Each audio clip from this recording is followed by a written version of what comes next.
Russia is facing a catastrophic shortage of labor. This is due to difficulties in attracting migrant workers, the strengthening of the military-industrial complex, and high payments to the military. It has come to the point that Russian companies are ready to pay teenagers aged 14-17 more than 80,000 rubles in a month. Compared to January 2024, the average wages of youth have increased by 30,000 rubles, now being comparable to the salaries of adult professionals. In the first 2 months of 2025, 82,000 job seekers aged 14 to 17 searched for work. The most common jobs offered to teens are couriers, 36% of vacancies, packers and assemblers, 16%, as well as sales assistants and cashiers, 8%. From the Moscow Times article. Amid the acute labor shortage, Russian businesses have started looking to Pakistanis as a potential replacement for migrant workers from the Commonwealth of Independent States. They plan to attract them to work in the agricultural sector for unskilled labor positions. To facilitate this, direct flights between Moscow and Karachi are being planned. Pakistan is even hoping that Russia will ease the visa regime for citizens of the country to attract as many people as possible. In the first year of the conflict, 300,000 working-age Russians were sent to the front, and between 650,000 and 1.1 million men fled the mobilization and the war. Over the next 2 years, around 700,000 people signed contracts with the Ministry of Defense and went to fight. According to the central bank, by mid-2024, the labor shortage in Russia reached record levels. From the Moscow Times article. The colossal human losses of the Russian Federation in the war against Ukraine and the record wave of emigration have severely impacted the already grim population growth statistics. In the beginning of 1990, Russia had 148 million people. According to preliminary data from Росстат, the population at the start of this year dropped to 146 million. The situation may be even worse in reality.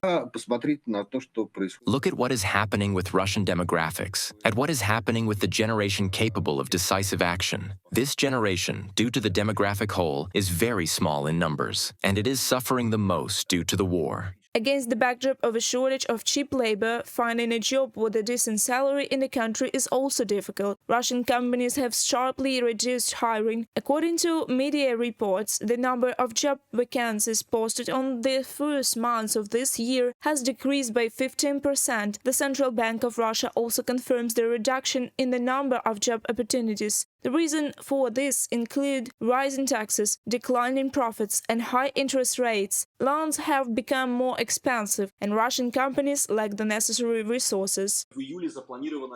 In July, another increase in utility tariffs is planned. Gas, electricity, communal payments, tariffs for natural monopolies. These will rise by 13 to 15%. In the non-regulated sector, the increase could be over 20 to 30%. This is all part of inflation control, but it also drives up the production costs of goods. As a result, prices for essential goods are rising. In Russia, the government may introduce price controls for potatoes after a sharp price increase. This is happening due to a rise in imports and a shortage of quality Russian potatoes that stores can stock, notes Tatiana Hubina, head of the Potato and Vegetable Market Participants Union. Right now, we have potatoes in stock that are not being taken by retail chains. There may need to be some decision to push this product onto the shelves, said Gubina. Currently, Russia imports potatoes from distant countries such as Egypt and Turkey, making them more expensive, says former Deputy Minister of Agriculture Leonid Kolod. Additionally, young potatoes are being supplied, which are inherently more expensive. From the Moscow Times article. The main source of income for the federal budget, profits from oil and gas exports, is shrinking. Gazprom is facing catastrophic losses. In 2025, gas supplies to Europe and Turkey are expected to decrease more than fivefold compared to 2019, down to 47 billion cubic meters. This is stated at the presentation by Gazprom, which was reviewed by the Financial Times. According to their data, the loss of the European market will cost the company 15 trillion rubles over the next 10 years. Reported by Alexandra Zaslavets, Victoria Smirnova, UATV News. Russian lawmakers are seriously considering launching a printing press, a draft law granting the central bank the right to directly finance the Russian budget has been submitted by members of one of the parliamentary factions. According to the document, the Central Bank of Russia would be able to issue nearly interest-free loans to the government to cover the budget deficit, with an annual rate of just 0.15%. Additionally, lawmakers have proposed allowing the central bank to purchase government bonds, effectively financing the state treasury through monetary issuance. The federal budget is in urgent need of funds, having spent 22 trillion rubles on the military and arms production over 3 years of war while accumulating a 9 trillion ruble deficit. To cover this, the Ministry of Finance has used up 2/3 of the National Wealth Fund's available reserves, amounting to $76 billion. Military spending for the current year is set at 13.2 trillion rubles, nearly 30% of the total budget, a record level since Soviet times, from the Moscow Times publication. Western sanctions continue to batter Russian manufacturing as imported components become more expensive due to rising logistic costs. Enterprises are receiving goods at peak prices, with some shipments taking over 6 months to reach Russia. Meanwhile, suppliers demand full prepayment as a safeguard against risks. On top of this, financial settlement issues persist.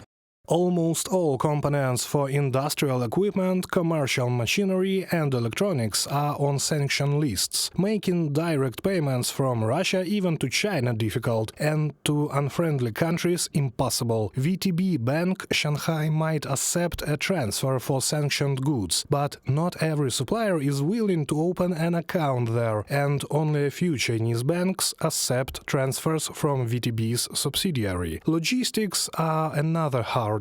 Major ocean freight companies will not guarantee shipments with sanctioned codes or not ensure deliveries if they involve a Russian trace, from the Moscow Times publication. One sector where import substitution has completely failed is aviation. In the near future, Russia may be left without Ansat helicopters, used for civilian transport and medical evacuation. The reason is that the service life of their imported engines is nearing its end. Russian authorities approved a project in 2022 to replace critical imported components, but the newly developed engine requires a modified helicopter model that still has to undergo flight tests.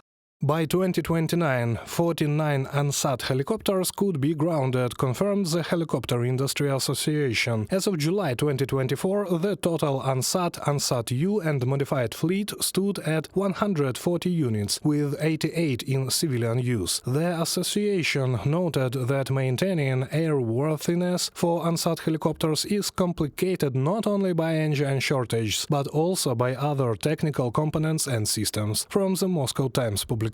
All of this is happening amid rising inflation. Instead of planned 4%, Russia's annual inflation rate accelerated to 9% in December 2024 and surpassed 10% by February 2025. The Kremlin is now looking for someone to blame, and the central bank is a prime target. The Accounts Chamber of the Federation Council has initiated an investigation into the central bank's policies since the start of Russia's full-scale war against Ukraine, checking its monetary policy, expenditures and investments. The Kremlin is pressuring the central bank leadership over high interest rates, according to analysts at the Institute for the Study of War. Recently, the central bank announced that if economic conditions worsen, it is prepared to raise the key interest rate again. Meanwhile, Moscow is keen to conceal the real inflation rate and, most importantly, its root cause, the massive cost of continuing Russia's war against Ukraine. Reported by Katerina Bastun, Larissa Petruk, UATV News.